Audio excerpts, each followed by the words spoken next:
Nice. Yeah. Yo.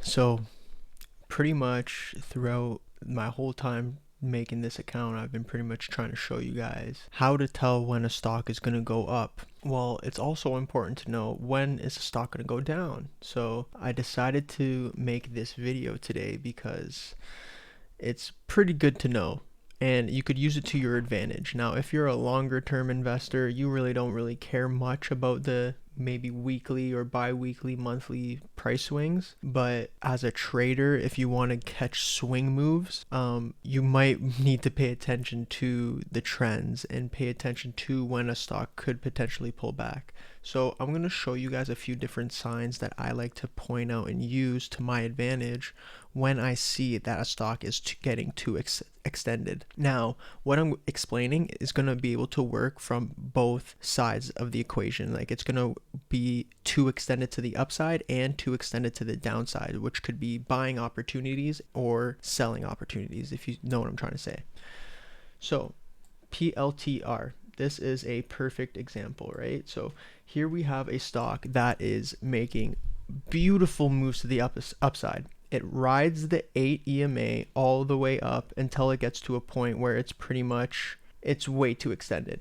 It creates a volume climax. I've explained this before in one of my videos prior. It's way back in probably like October last year. When you see a situation where there's the biggest volume candle on a day at the top of a range and the stock is at the time like almost 30% away from the 8 EMA, it's basically telling you that it could be too extended. So this would have been a perfect day to take some gains, because then what happens is it consolidates sideways for an extended period of time.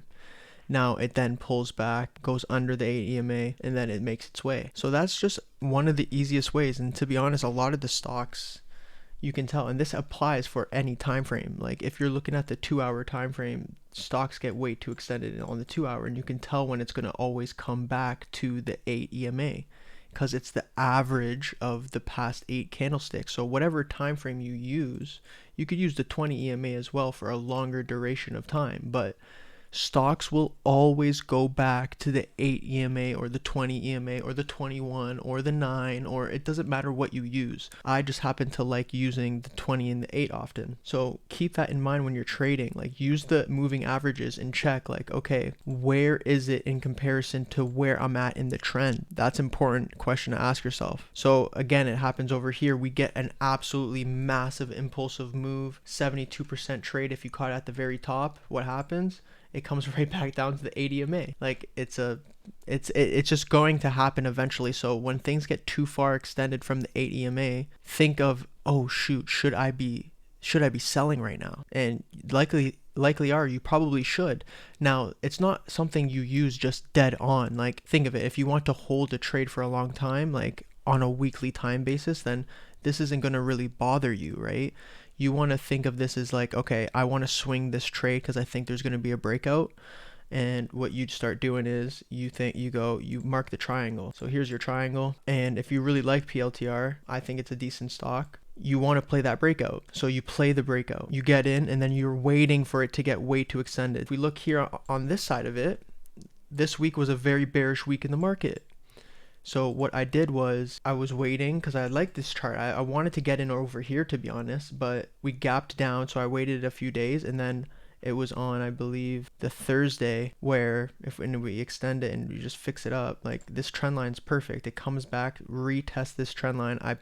I bought some calls on this day for the 28 strike and for April 1st expiry or something like that. So I'm in PLTR right now, and I'm expecting there to be like a nicer move to the upside, to be honest. I wanted to see something sort of like this, because now if I'm looking at it, if we get the magnet on here, there's kind of like some sort of trend line going on here. Now, if we are playing in this range and it comes and makes a bounce back up to that high, like that's a nice trade. So I'm happy that I got in here. I'm going to hold these until as long as I can. I want to see it make its move. That's where I'll likely take some of the position off. I have 2 contracts, so that's how you could use it, getting too far away to the, like, too far extended from the 8 EMA to the downside in your favor. So it, like, look how far away from it was this time. It was like 18% away.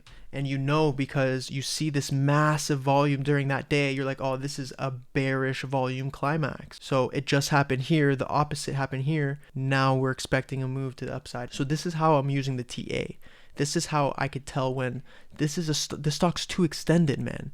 Like, this is a good time to buy, or this is a good time to sell. So I hope this video helps, because it'll really affect your thought process before you get in a trade. Now you're going to be like, maybe I should wait a little bit longer during consolidation, or maybe do I want to be a buyer when it's like at its peak right now? Like, think of those things before you buy. All right, cheers guys.